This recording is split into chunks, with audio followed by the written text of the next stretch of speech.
बुरे फंसे कपिल शर्मा, 25 करोड़ रुपए की लगी चपत। किकू शारदा को बाबूराव बनाने पर नेटफ्लिक्स को मिला लीगल नोटिस। कभी अच्छे दिन पर किए सवाल तो कभी कश्मीर फाइल्स पर बुरे फंसे। कपिल शर्मा का विवादों से रहा है गहरा नाता। जी हां, नमस्कार दोस्तों। बॉलीवुड की दुनिया में अगर कोई एक नाम है जो हंसी मजाक से लेकर कोर्ट कचहरी तक सब कुछ झेल चुका है तो वो नाम है कपिल शर्मा का। ये वो शख्स हैं जिन्होंने बहुत छोटे स्तर से स्टैंड अप कॉमेडी शुरू की थी, बाद में अपने नाम का शो लेकर आए कॉमेडी नाइट्स विद कपिल, और आजकल ये नेटफ्लिक्स पर छाए हुए हैं the great Indian Kapil show के नाम से।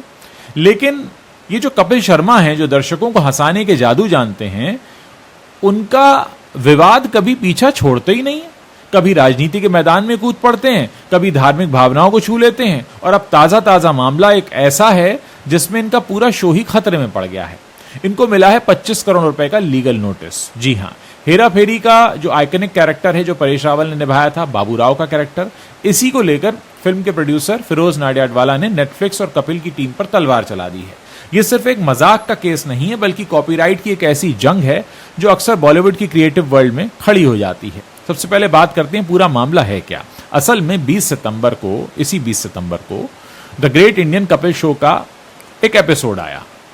ये तीसरे सीजन का आखिरी एपिसोड था और इस एपिसोड में अक्षय कुमार अपनी फिल्म LLB 3 को प्रमोट करने आने वाले थे। अक्षय कुमार आए और अक्षय कुमार के सामने इस शो में जो किकू शारदा हैं वो अब बनकर आ गए बाबूराव। बाबूराव कौन? बाबूराव वो किरदार, बाबूराव आप्टे, जो कि आपने सालों पहले हेरा फेरी में देखा था, और बिल्कुल उसी अंदाज में, बिल्कुल उसी स्टाइल में मैं बाबूराव बोल रहा हूं। बिल्कुल किकू शारदा ने वैसे ही एक्ट किया। अब ये सब देखकर इस फिल्म के जो प्रोड्यूसर हैं फिरोज नाडियाडवाला, उनको ये बात बिल्कुल पसंद नहीं आई, और फिरोज नाडियाडवाला ने अपनी वकील सना रईस खान की मदद से नेटफ्लिक्स को एक लीगल नोटिस भेज दिया। नोटिस में साफ लिखा है कि ये जो बाबूराव है ये सिर्फ एक कैरेक्टर नहीं है, बल्कि नाडियाडवाला फैमिली का रजिस्टर्ड ट्रेडमार्क है, और ये कॉपीराइट एक्ट 1957 की धारा 51 और ट्रेडमार्क एक्ट की धारा 29 का साफ साफ उल्लंघन है। मतलब बिना परमिशन के कमर्शियल यूज किया गया है, सीधे सीधे चोरी है। अब नोटिस में कहा यह गया है कि वो जो विवादित कंटेंट है, चाहे वो प्रोमो से हो चाहे वो एपिसोड में हो, उसको नेटफ्लिक्स से और सोशल मीडिया से हर जगह से हटा दिया जाए, वो भी 24 घंटे के अंदर। एक माफीनामा दिया जाए, साथ ही 25 करोड़ रुपए का हर्जाना भी दिया जाए, और भविष्य में कभी ऐसा ना करने का लिखित आश्वासन भी दिया जाए, वरना हम आप पर केस कर देंगे। फिरोज नाडियाडवाला ने खुद इस पर बात की है। उन्होंने कहा कि बाबूराव एक किरदार से कहीं ज्यादा है, ये फ्रेंचाइजी की आत्मा है। जैसे परेश रावल ने अपनी एक्टिंग से जीवन बनाया था, हमने इसे क्रिएटिव माइंड और कड़ी मेहनत से गढ़ा था। किसी को भी इसके गलत इस्तेमाल या बिना परमिशन इस्तेमाल का कोई हक नहीं है। उनकी वकील सना रईस खान ने तो और भी सख्त लहजा अपनाया। उन्होंने कहा यह सिर्फ क्रिएटिव चोरी नहीं बल्कि आर्थिक फायदे के लिए किया गया उल्लंघन है। हम ऐसी क्रिएटिव प्रॉपर्टी के दुरुपयोग को बिल्कुल बर्दाश्त नहीं करेंगे। सोशल मीडिया पर यह खबर वायरल हो गई। एक्स प्लेटफॉर्म पर #बाबूराव लीगल नोटिस ट्रेंड करने लगा। कुछ लोग कपिल की तरफ थे, कह रहे थे ये तो कॉमेडी है, मजाक उड़ाना तो बनता है, तो कुछ लोग फिरोज नाडियाडवाला के सपोर्ट में आ गए। उन्होंने कहा कि क्रिएटर्स के राइट्स की रक्षा होनी चाहिए। अब सोचिए, कपिल शर्मा का कोई पहला विवाद नहीं है। ये जो विवाद हैं ये इनकी जिंदगी के पुराने साथी हैं। कपिल का सफर शुरू होता है पंजाब के अमृतसर शहर से। एक मिडिल क्लास फैमिली के लड़के ने ग्रेजुएशन किया, फिर स्टैंड अप कॉमेडी में कूद पड़ा। 2007 में the great Indian laughter challenge से डेब्यू किया, फिर धीरे धीरे आगे बढ़ता रहा। लेकिन असली धमाका 2013 में हुआ जब comedy nights with Kapil Colors channel पर आया। कलर्स चैनल पर यह शो हिट हुआ। हर हफ्ते इसमें सितारे आते थे, कपिल की टीम लोगों को हंसाती थी। लेकिन यहीं से विवाद भी शुरू हो गए। कपिल को लगता कि वो सीधा साधा बोलते हैं, लेकिन दुनिया इसे गलत समझ लेती है। और फिरोज वाला ये वाला मामला तो बस टिप ऑफ द आइसबर्ग है। चलिए अब आपको कपिल के कुछ बड़े बड़े विवादों की तरफ ले चलते हैं। पहला बड़ा धमाका 2018 में हुआ था जब कपिल ने प्रधानमंत्री श्री नरेंद्र मोदी जी को ट्वीट कर दिया। बात यह थी कि कपिल पिछले 5 सालों से 15 करोड़ रुपए का टैक्स भर रहे थे, फिर भी मुंबई में अपना ऑफिस खोलने के लिए BMC को उन्हें 5 लाख रुपए की रिश्वत देनी पड़ी।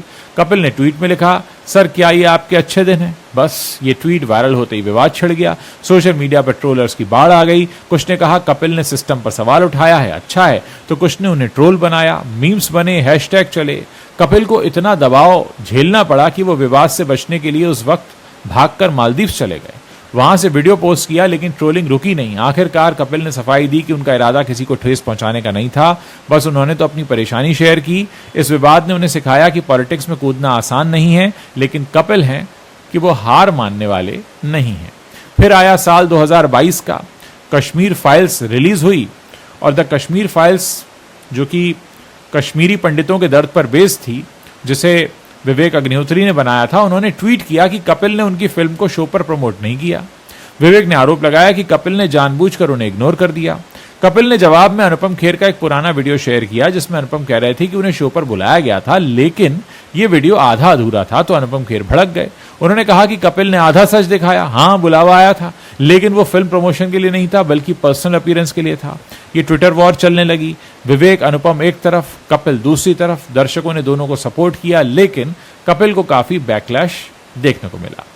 आखिर में मामला ठंडा पड़ा, लेकिन यह दिखा कि भाई कपिल का शो सेंसिटिव टॉपिक से कैसे उलझ जाता है। कपिल ने उस वक्त ये भी कहा कि कश्मीर फाइल्स जिस टॉपिक पर बनी थी उसके अराउंड हम कॉमेडी नहीं कर सकते, इसलिए हमने नहीं बुलाया। ऐसी तमाम बातें हुई।